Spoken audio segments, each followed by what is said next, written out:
Voilà, aujourd'hui nous sommes à Breteuil, sur une petite place là, et j'aimerais qu'on voie ensemble quelques passages où on va voir comment Dieu intervient dans la vie des gens, et comment Dieu surprend aussi les gens qui ne s'y attendent même pas. Donc j'ai choisi quelques passages dans la Bible qui nous démontrent la capacité de Dieu à se faire entendre aussi et à se faire connaître. Et le premier passage se trouve dans Josué 2, au verset 1. Josué qui était appelé à conquérir des territoires. Et dans ce texte, on va voir que Josué doit conquérir un pays et il y a une ville qui s'appelle Jéricho. Donc qu'est-ce que Josué fait? Il envoie 2 espions explorer le pays. Donc on va lire ce passage-là et on va essayer de comprendre comment Dieu fonctionne. Donc on dit Josué, fils de Nun, qui partirent secrètement à Sithem 2 espions en leur disant « Allez explorer le pays, en particulier Jéricho ». Ils partirent et arrivèrent dans la maison d'une prostituée du nom de Rahab et ils s'y couchèrent. On dit au roi de Jéricho, des Israélites sont arrivés ici 7 nuits pour explorer le pays. Le roi de Jéricho envoie dire à Rahab, fais sortir les hommes qui sont venus chez toi, qui sont entrés dans ta maison. En effet, c'est pour explorer tout le pays qu'ils sont venus. La femme prit les 2 hommes et les cacha. Puis elle dit, il est vrai que les hommes sont arrivés chez moi, mais je ne savais pas d'où ils étaient, et au moment où ils allaient fermer la porte, à la tombée de la nuit, ils sont sortis. J'ignore où ils sont allés. Dépêchez-vous de les poursuivre et vous les rattraperez. Elle avait fait monter les espions sur le toit et les avait cachés sous des tiges de lin qu'elle y avait arrangées. Ces hommes la poursuivirent par leur chemin qui mène au gué du Jourdain et l'on ferma la porte après leur départ. Avant que les espions se couchent, Rahab monta vers eux sur le toit et leur dit « Je sais, l'Éternel vous a donné ce pays. La terreur que vous avez inspirée s'est emparée de nous et tous les habitants du pays tremblent devant vous. En effet, nous avons appris comment, à votre sortie d'Égypte, l'Éternel a asséché devant vous l'eau de la mer des roseaux et comment vous avez traité les 2 rois des Amoréens de l'autre côté du Jourdain, Sion et Og, que vous avez exterminés. En l'apprenant, nous avons perdu courage et notre esprit a été abattu devant vous, car c'est l'Éternel votre Dieu qui est Dieu, en haut dans le ciel et en bas sur la terre. Et maintenant, je vous prie, jurez-moi par l'Éternel que vous aurez pour ma famille la même bonté que pour vous. Donnez-moi l'assurance que vous laisserez vivre mon père, ma mère, mes frères, mes sœurs, et que vous nous sauverez de la mort. Amen. Donc ce passage nous dit quoi? Josué envoie 2 espions, 2 serviteurs, explorer Jéricho. Et, chose bizarre, il loge chez une prostituée. Alors je dis que bon, quand on parle de Dieu aux gens, quand on parle de serviteurs de Dieu, de prêtres, de curés, rarement ils vont dormir chez les prostituées. Rarement. Mais là c'est quand même étrange. Dieu envoie des gens chez une prostituée. Et regardez l'attitude de cette prostituée. Elle reçoit les serviteurs de Dieu. Non seulement elle les reçoit, mais elle les cache, parce qu'on veut atteindre leur vie. Elle les cache, et sachant qui est ce Dieu-là, qui les a envoyés, qu'est-ce qu'elle dit? Je sais que votre Dieu est puissant. Je sais que vous allez détruire. Mais faites-moi une promesse. Le jour où vous allez détruire Jéricho, gardez-moi et ma famille. Et si vous lisez le texte plus loin, dans le chapitre 6, on va le lire ensemble et vous allez voir que Dieu est un Dieu de parole, un Dieu de promesses. Il n'est pas un Dieu menteur. Chapitre 6, il nous est dit quoi?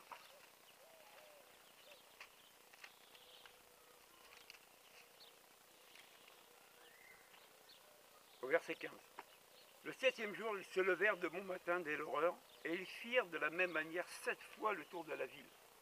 Ce fut le seul jour où ils firent 7 fois le tour de la ville. La 7e fois, comme les prêtres sonnaient de la trompette, Josué dit au peuple, poussez des cris car l'Éternel vous a livré la ville.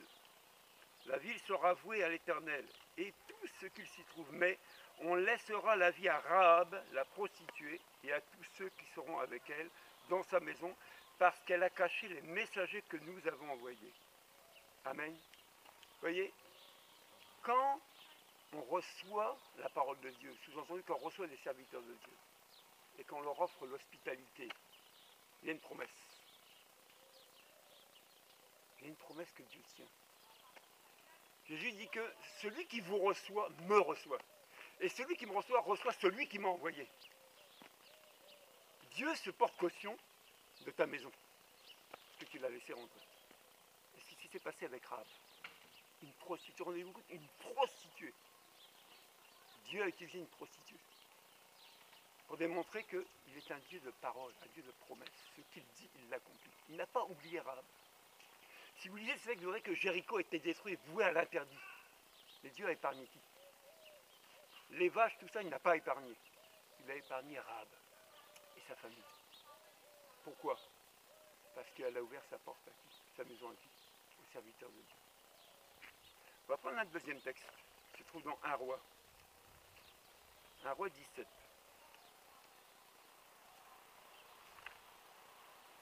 Et là, on parle de Élie. Élie, qui est un prophète. Donc on va lire ce passage-là ensemble. C'est une lecture un peu grande, mais on va comprendre le sens profond de l'intervention aussi de Dieu. Comment Dieu utilise aussi son prophète pour se révéler aux gens. Alors la parole de Dieu lui fut adressée, lève-toi, va à Sarepta, qui appartient au territoire de Sidon, et installe-toi. J'ai ordonné à une femme veuve de te nourrir. Il se leva, partit à Sarepta. En arrivant à l'entrée de la ville, il vit une femme veuve en train de ramasser du bois. Il l'appela et dit, je t'en prie, va me chercher un peu d'eau dans une cruche afin que je boive. Elle alla en chercher. Il l'appela de nouveau et dit, je te prie, apporte-moi un morceau de pain dans ta main. Et elle répondit, l'Éternel ton Dieu est vivant, je n'ai rien de cuit, je n'ai qu'une poignée de farine dans un pot et un peu d'huile dans une cruche. Je suis en train de ramasser 2 morceaux de bois, puis je rentrerai, je préparerai cela pour mon fils et moi, nous le mangerons et après quoi nous mourrons. Il faut comprendre le contexte de ce passage-là. L'Éternel avait proclamé des années de sécheresse dans le pays. Et quand il fait chaud, quand c'est sec, il n'y a rien qui pousse. Hein? La chaleur, le soleil, ça détruit tout, ça brûle tout. Donc les années de sécheresse, écoutez bien, quand on parle de sécheresse, c'est qu'il n'y a plus rien. Hein? Donc ces années de sécheresse faisaient que les foyers n'avaient plus rien à manger au bout d'un moment. Donc déjà, dans un foyer normal, le père, la mère, bon, plus ou moins, on a plus ou moins de quoi manger. Mais là, Dieu envoie son prophète chez une veuve. Une dame qui n'a plus de mari. Plus personne pour ramener de l'argent à la maison. Plus personne pour les travailler. Elle n'est qu'elle et puis son fils. Un gamin. Alors je lui dis, mais Dieu n'est pas étrange. Dieu n'est pas mystérieux. Il ne pouvait pas aller dans une maison où les gens avaient ce qu'il fallait encore. Non, il prend la maison d'une veuve. Et la veuve dit, je n'ai rien, je n'ai plus rien. Bon, bah, je fais à manger, puis avec mon fils, on meurt demain, puisqu'on n'a plus que ça. Et regardez, c'est surprenant. Hein. Regardez. Élie, donc le prophète répond à la veuve. Il dit, ok, je sais que tu n'as plus que ça. Élie lui dit, n'aie pas peur, rentre et fais comme tu l'as dit. Seulement, prépare-moi d'abord avec cela un petit gâteau et apporte-le-moi. Ensuite, tu en feras pour ton fils et pour toi. En effet, voici ce que l'Éternel, le Dieu d'Israël, la farine qui est dans le pot ne manquera pas et l'huile qui est dans la cruche ne diminuera pas, jusqu'au jour où l'Éternel fera tomber de la pluie sur le pays. Encore chose surprenante. Le prophète ne dit pas, bon, allez, garde ça pour toi et ton enfant, on n'avait plus ça à manger. Il dit, moi je dois manger d'abord. Donne-moi d'abord ma part. Mais je te fais une promesse. Si tu me donnes ma part, toi et ton fils, vous ne manquerez ni de farine, ni d'huile jusqu'à temps que la pluie revienne. Qui peut, dans une situation comme ça, donner manger quelqu'un quand toi-même tu n'as rien à manger? Quelle mère de famille qui a son fils qui crie « j'ai faim », dit « non, tu ne manges pas, je te donne à manger au serviteur de Dieu d'abord ». Et après on va dire que Dieu est amour. Dieu laisse mourir les enfants de faim. Mais regardez comment Dieu se révèle aux gens. Et la Bible dit que ni la farine ni l'huile n'a manqué dans la maison de cette veuve. Mais regardez, Dieu va plus loin que ça pour se révéler. Et on va lire la suite du texte. Au verset 17, il dit « Après ces événements, le fils de cette maîtresse de maison tomba malade. Sa maladie fut si violente qu'elle cessa de respirer. La femme dit alors à Élie, que me veux-tu, homme de Dieu? Tu es venu chez moi pour rappeler souvenir de ma faute et pour faire mourir mon fils. Il lui répondit, donne-moi ton fils. Et il le prit des bras de la femme, le monta dans la chambre à l'étage où il logeait et il le coucha sur le lit. Puis il fit appel à l'Éternel, il dit, Éternel mon Dieu, est-ce que tu vas faire du mal au point de faire mourir son fils, même à cette veuve qui m'a accueilli chez elle? Puis il s'étendit 3 fois sur l'enfant, fit appel à l'Éternel et dit, Éternel mon Dieu, je te prie que l'âme de cet enfant revienne à lui. L'Éternel écouta Élie, l'âme de l'enfant revint à lui et il trouva la vie. Élie prit l'enfant, le descendit de la chambre jusque dans la maison et le donna à sa mère en lui disant, vois, ton fils est vivant. La femme dit alors à Élie, je reconnais maintenant que tu es un homme de Dieu et que la parole de l'Éternel dans ta bouche est vraie. Amen. Cette femme, non seulement reçoit un prophète, lui donne à manger, se prive elle pour qu'il mange, et la récompense, son enfant meurt. Donc Dieu n'est plus Dieu. Mais est-ce que Dieu a laissé l'enfant mort? Élie, le prophète, a pris l'enfant et a redonné la vie à l'enfant. Mais regardez la veuve, ce qu'elle témoigne. Et ça, c'est fort. Elle dit, je reconnais maintenant que tu es homme de Dieu. Et que la parole de l'Éternel dans ta bouche est vraie. La parole de Dieu est vérité. Elle est puissante. Jésus a dit quoi? Je suis la résurrection et la vie. Jésus, c'est la parole de Dieu. Cette parole vient dans le cœur des gens et ressuscite les gens encore aujourd'hui. Qu'on considère mort pour mort, Dieu, quand il envoie sa parole, il dit non, je ressuscite encore aujourd'hui. Pourquoi ces textes-là doivent nous faire comprendre quelque chose? Que quand Dieu vient dans la maison de quelqu'un, quand Dieu vient dans ta vie, il ne vient pas simplement pour venir, il prend soin de toi. Il pourvoit à tes besoins. Il est ton garant, il est tout pour toi. Il est prêt à intervenir dans n'importe quelle situation de ta vie pour te démontrer que je suis Dieu. Ce que j'ai dit pour toi, je l'accomplis. Si on prend un troisième passage, on parle d'un autre homme. C'est une situation un peu différente. Et on parle de Zachée. Alors Zachée, c'était le chef des collecteurs des impôts. Alors je pense qu'à l'époque, ceux qui prenaient les impôts, c'est un peu comme dans une société, ils ne sont pas les bienvenus. Hein? Le gars qui te pique tes impôts, là, le percepteur, tu l'aimes pas beaucoup. Hein? Non, on ne l'aime pas beaucoup. Hein. Mais ce percepteur, ce collecteur d'impôts, voulait voir Jésus. Vous savez, aujourd'hui, pour beaucoup, on ne croit pas en Dieu. Jésus, on s'en fout. Et il y en a qui disent que moi, je crois ce que je vois. Je pense que Zachée voulait croire aussi et voir. Bon, il cherchait à voir Jésus.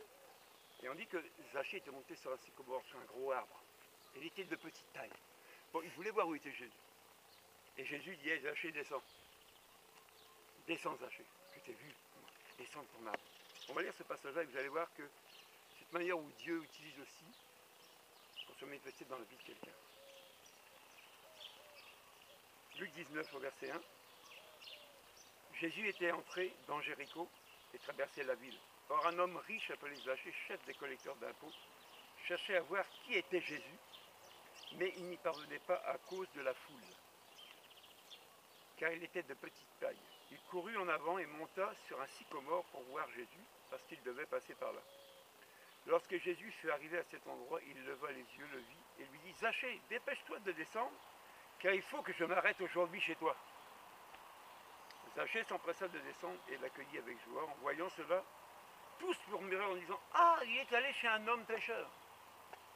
Si vous rappelez-vous du texte de Josué, ah, ils sont allés dormir chez une prostituée, ceux-là. Peut-être qu'ils vont se taper la prostituée. Excusez-moi de l'expression, mais dans l'esprit, ils vont ce qu'on pense. Et qu'est-ce que Jésus fait? Alors Jésus dit à son propos, alors, il dit, Seigneur, Zachée dit, se tenant devant le Seigneur, lui dit, Seigneur, je donne aux pauvres la moitié de mes biens. Et si j'ai causé du tort à quelqu'un, je lui rends le quadruple. Alors Jésus dit à son propos, le salut est entré aujourd'hui dans ta maison, parce que lui aussi est un fils d'Abraham. En effet, le Fils de l'homme est venu chercher et sauver ceux qui étaient perdus. Zachée, malgré ses biens, malgré son argent, sans Jésus, il est perdu. Jésus vient chercher les gens parce qu'ils sont perdus sur lui. N'oublions pas que Dieu a dit quoi? Que sa colère va s'abattre un jour ou l'autre. On vit dans un pays où les gens se moquent de Dieu, lui mettent Dieu en marge, où on ne considère pas qui est Jésus. Mais Dieu a dit qu'un jour sa colère va s'abattre, va se manifester. Aujourd'hui, beaucoup de phénomènes mettent les gens dans la peur, l'inquiétude. Hein, nous sommes en 2020, on parle du coronavirus qui fait trembler tout le monde. Jamais une situation n'est arrivée sur la terre, jamais. À cette ampleur-là, jamais. Mais Jésus dit que lui, quand il va revenir, ça va être pire que ça.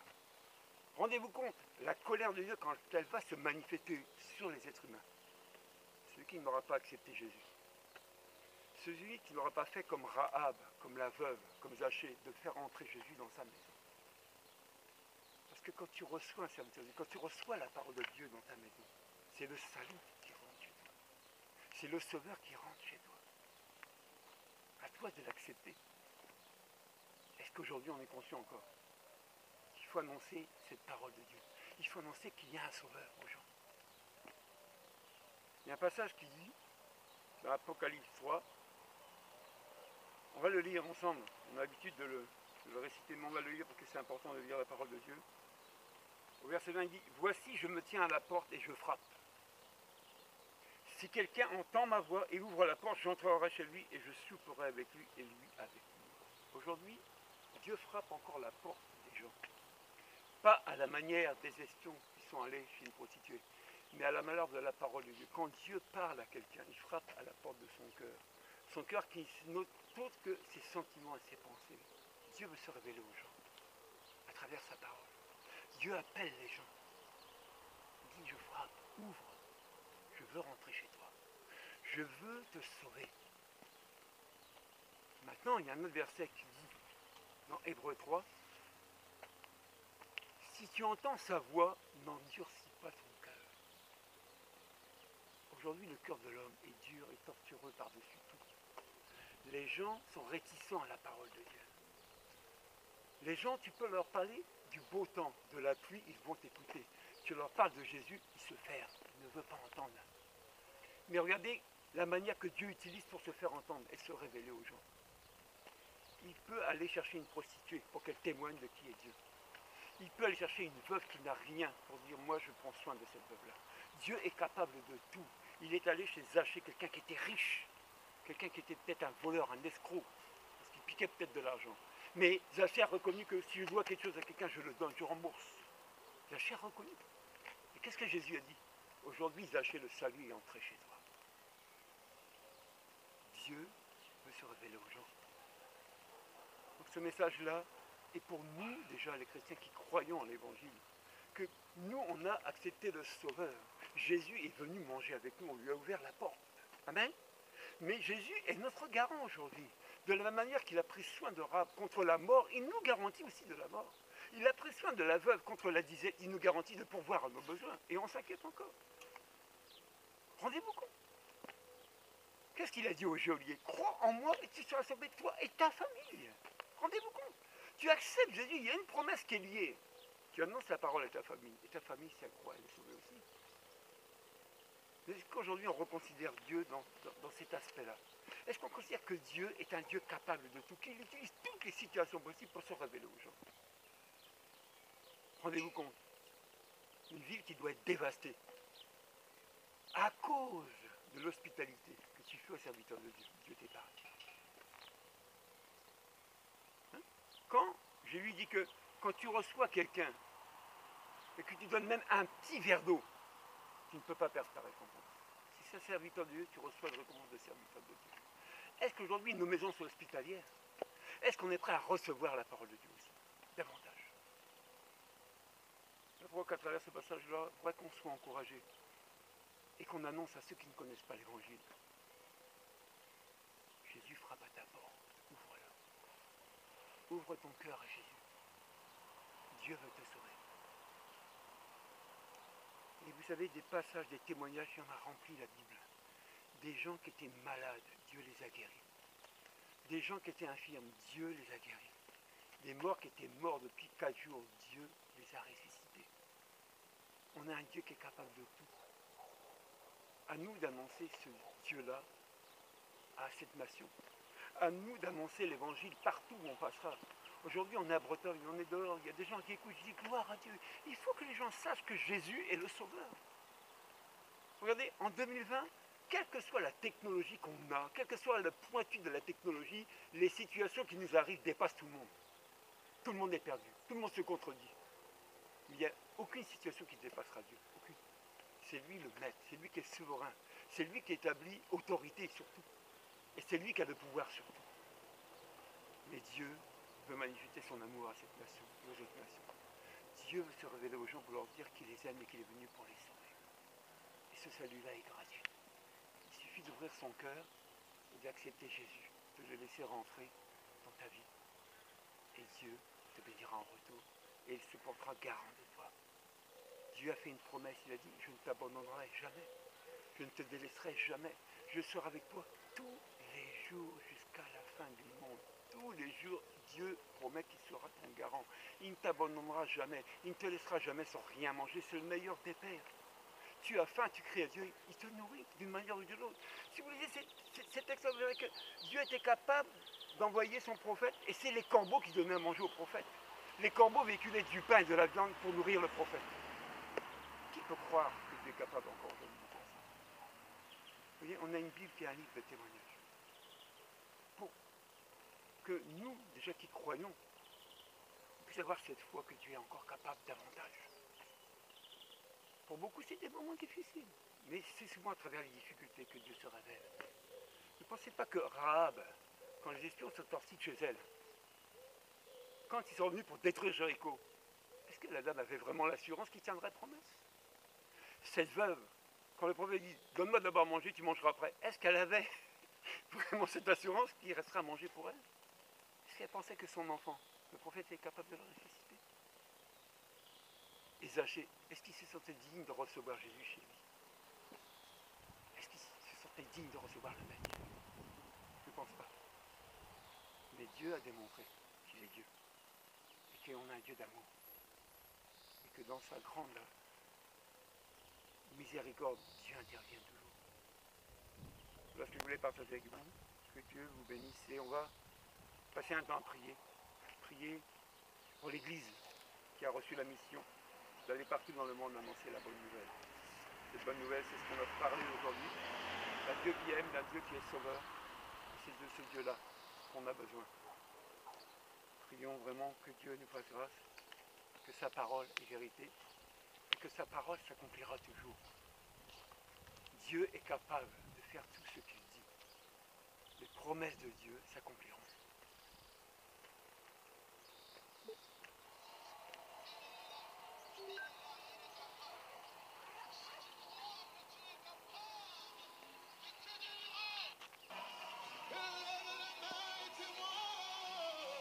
Seigneur, nous voulons te bénir encore ce jour. Merci pour cette nation. Merci pour ta parole qui est annoncée en ce lieu, Jésus. Et nous te prions que cette parole encore nous encourage, nous qui croyons déjà en toi, que tu es le Dieu qui pourvoit nos besoins. De la même manière que tu nous as fait des promesses, tu les tiens et tu les accomplis. Dieu est un Dieu capable, sa parole s'accomplira toujours.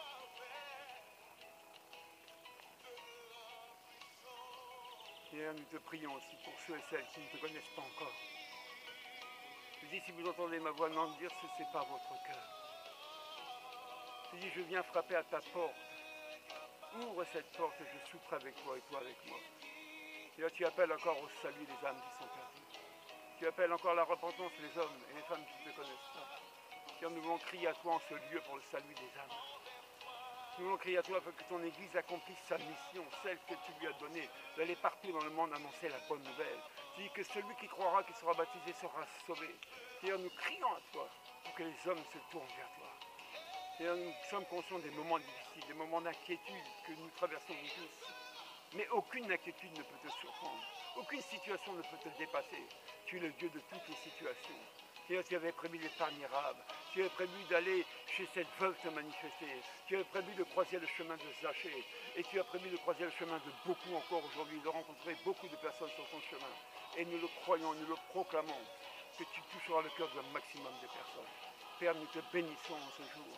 Et nous proclamons le salut des âmes. Nous proclamons ta victoire qui était accomplie à la croix, ô Dieu, pour une multitude. Et nous te bénissons d'avance, au nom de Jésus.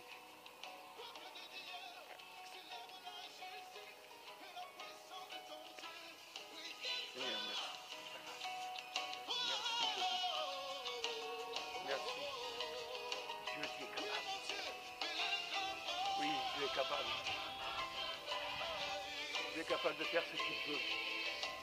La parole qui est là témoigne de la capacité de Dieu.